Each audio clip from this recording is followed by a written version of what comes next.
Hey guys, today we are going to start on our book, Pictures of Hollis Woods. I'm super excited. I hope you guys are excited too. You guys had some good insight on your discussion board on kind of what you thought about the book and some questions that you have. So I hope that your questions get answered.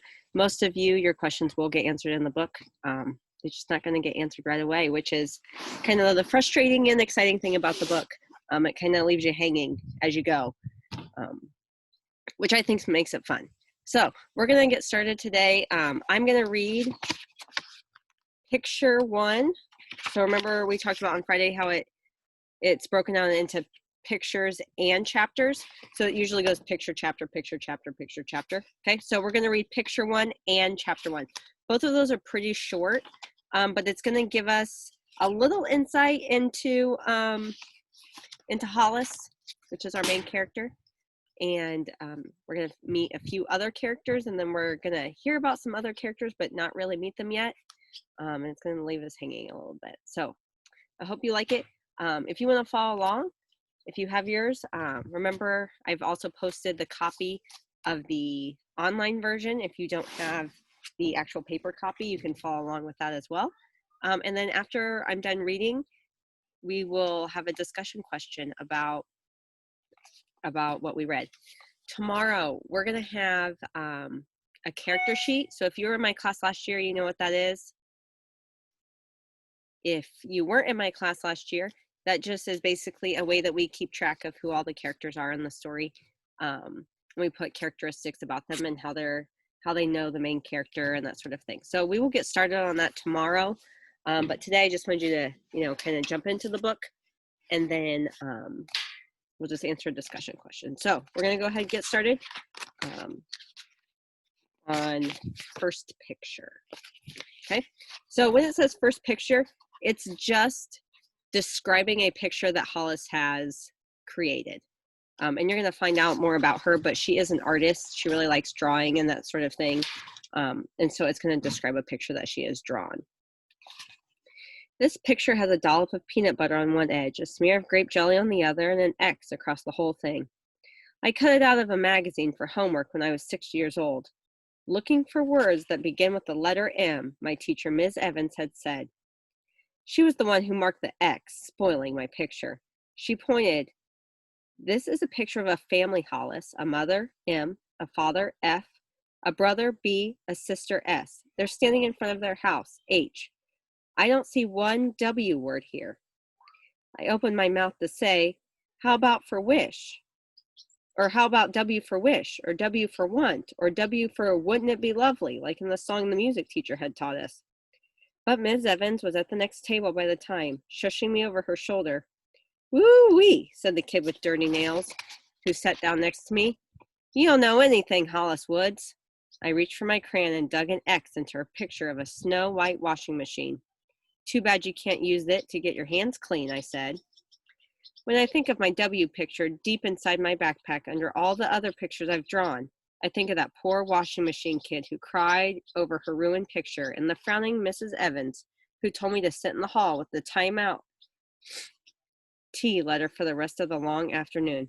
You don't deserve to be with the rest of us today, she said. I sat for a while looking at the picture of a pointy mountain. Someday I would climb a mountain like that. I'd build a little house, and maybe I'd have a horse that would live right in the house with me, and a cat and a dog. When I saw the principal coming down the hall, I picked myself up and walked out the door. The woman I was staying with, I called her the lemon lady because the way her mouth caved in made me stay in the yard all weekend for that. You think you're so tough, she said. I'll show you tough. That foolish woman forgot that as long as I had a pencil and paper, I'd get along.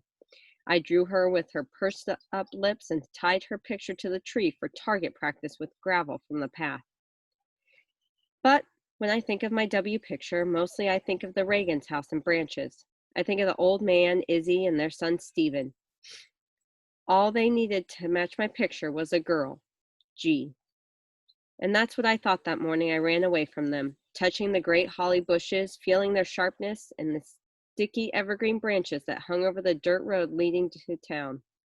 I stopped to look up at the mountain, and then at the house half hidden in the trees, the gray porch tacked on the front, screens bellowing out, and the chimney leaning, the 2 windows upstairs that had been my bedroom, and the river in front. My river, the Delaware. That day I thought I'd never see any of it again, and never. And in my mind, I drew an X over all of them, and over me too. So she was at school, and her teacher said they had to find a picture that began with the letter W. And she found a picture of a family. And her teacher's like, no, that doesn't start with W at all. And, drew an X, like, no, you're wrong. And Hollis didn't even get to describe, like, no, that's my want. That's my wish. That's the W. Because Hollis is in foster care, which means that she is moved from house to house and doesn't stay with her biological family.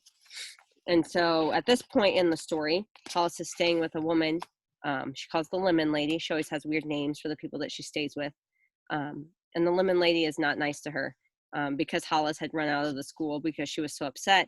The Lemon Lady made Hollis stay in the backyard all weekend, sleeping in the backyard, eating in the backyard.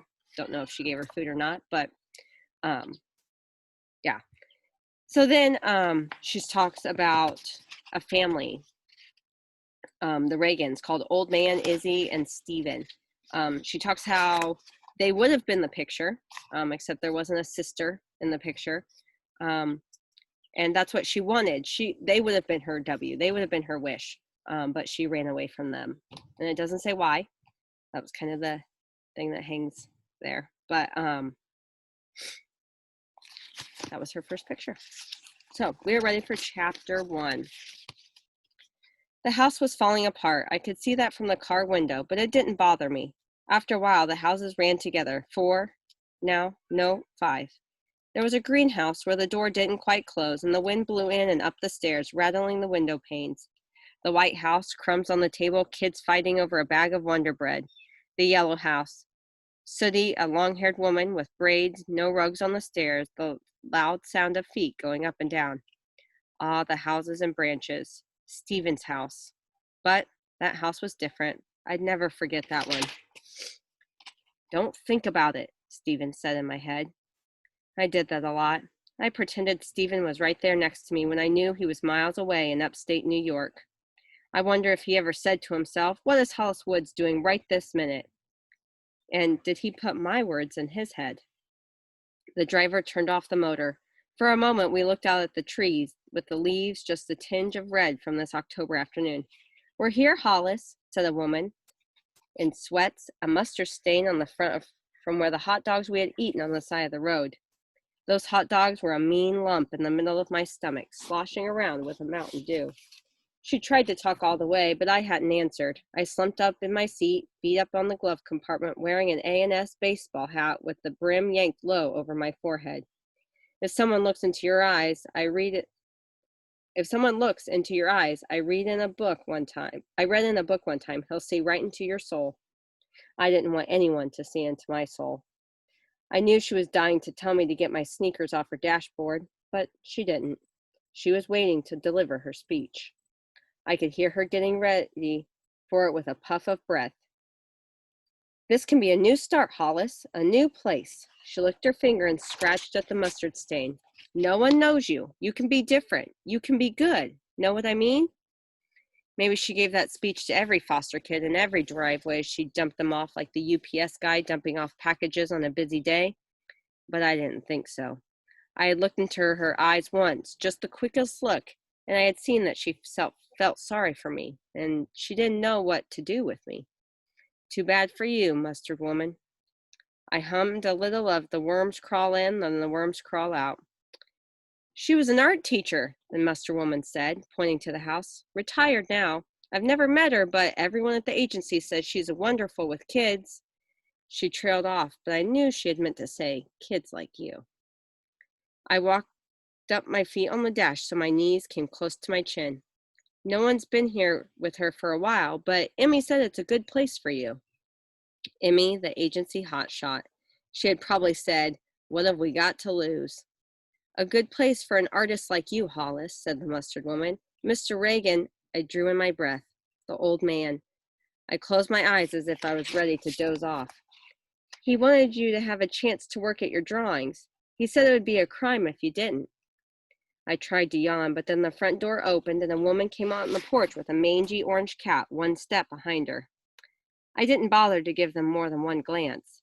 What did I care about what the woman looked like? But next to me, the mustard woman took a deep breath. I cut my eyes in the direction of the house. I was good at that, seeing everything without turning my head, without looking up, without blinking. I did blink then. Of course I did. Anyone getting a first look at Josie Cale would do the same. It wasn't just like she was a movie star beautiful, or that she was wearing a blue dress made of filmy stuff that floated around her, or rings on 8 of her fingers. It was this. She had a knife in one hand. She held it in front of her so it caught the glimpse of the late afternoon sunshine and became a silvery light itself. Lordy, the mustard woman breathed. I sat up straight, wondering if I should open the car door and run, or reach out to push the down button, locking myself in. The knife woman came close enough for us to see that the movie star face had dozens of tiny crisscross lines on its cheeks and across its forehead. But then she smiled and the lines around her mouth rearranged themselves. She leaned forward and put one hand on the car window. Hollis, she said, are you here then? I couldn't take my eyes off her. I could feel a pencil in my hand moving across the paper, drawing her face, her eyes, the knife. I reached over the seat, grabbed my backpack, and was out the door, slamming it behind me. On the other side of the car, the mustard woman was out too. Tea? The movie star woman asked the mustard woman as if she was reading her grocery list. Coffee? Lemonade? Orange juice? The mustard woman shook her head. She was still thinking about that knife. I just want to get Hollis settled, she said uneasily. I'm settled, I said. We all stood there for a few minutes, the mustard woman trying to fill the space around us with talk. Then at last she opened the car door again and was gone. Want to call me Josie? The movie star rubbed her forehead absently with the knife handle. If you want to do the kale part, you say it kale, you know, like the vegetable. She jerked her head towards the cat. That's Henry. He's a little irritable sometimes.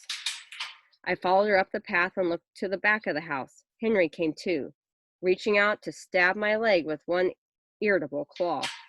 Josie looked back over her shoulder. Hungry? I shook my head. The hot dogs were just settling in. Drop your things, she said, waving the knife. We'll get them later. In the back of the house was a different world. A garden on the edge of the woods so small I could see around them to houses on the next street. I've lived here, Josie raised one eyebrow, since they invented the spoon. Who did that anyway? I asked her, trying her out. Her other eyebrow shot up. The knife and the fork people. Who else?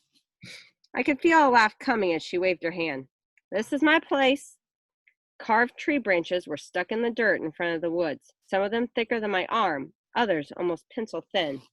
All of them had faces, and bits of grass or wreath of flowers circled their wooden heads. I touched this one and that, using 2 fingers, the ones I used to shadow in my own drawings. One of the figures had a filmy scarf around its neck and held a bird's nest in its bent arms. You? I asked. She patted her scarf and turned to look at me, head tilted. I pulled my hat down over my eyes and stared at her figures. She really was an artist. I'll make one of you, Josie Cale said. We'll have to find the right piece of wood. I think there's one in the back. The shape of the head is there already, and the nose sharp, and the eyes. She stopped. But only if you stay. It will take 2 weeks for me to do. Months, maybe. I tried to think of what to say. I had never stayed anywhere for long before I ran. One morning I'd wake up and I've had enough, and I'd grab my backpack and go. I'd hang out in the city, see a couple movies, or if the weather was nice, I'd head over to Jones Beach and sleep under the boardwalk. Sometimes it took them days to find me. But they never sent me back to the same place. The people in their houses had probably had enough of me too. Josie waited for me to answer. I raised one shoulder. I'm not sure. Henry and I will treat you like our best company for as long as you stay, she said. Henry crouched at the top of the path, eyes slitted, tail switching at me. Glad he's not a tiger, I said, feeling the laughter again. Josie's eyes danced. Maybe we'll go back and cut that piece of wood anyway. A table leaned against the back of the house, an old redwood table with tools, a drill, an axe, and knives sharp enough to split hairs. I reached for the axe, then followed Josie Cale into the woods. And in my head, I told Stephen, I may just stay for a while. What do you think of that? All right, so Hollis just got dropped off at a new foster home. She's going to stay with a lady named Josie. Josie is a retired art teacher, which is really, really great for Hollis since we know that she likes to draw. And Josie's art form of choice is that she carves wood. So she told Hollis that she would carve her like a sculpture. And she's like, but you have to stay long enough because it's going to take me a long time. And Hollis is like, maybe.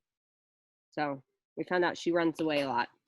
So tomorrow we will pick up where we left off. Go ahead and answer the discussion board down below. And then that is all you guys have to do today. So I will talk to you later. Bye.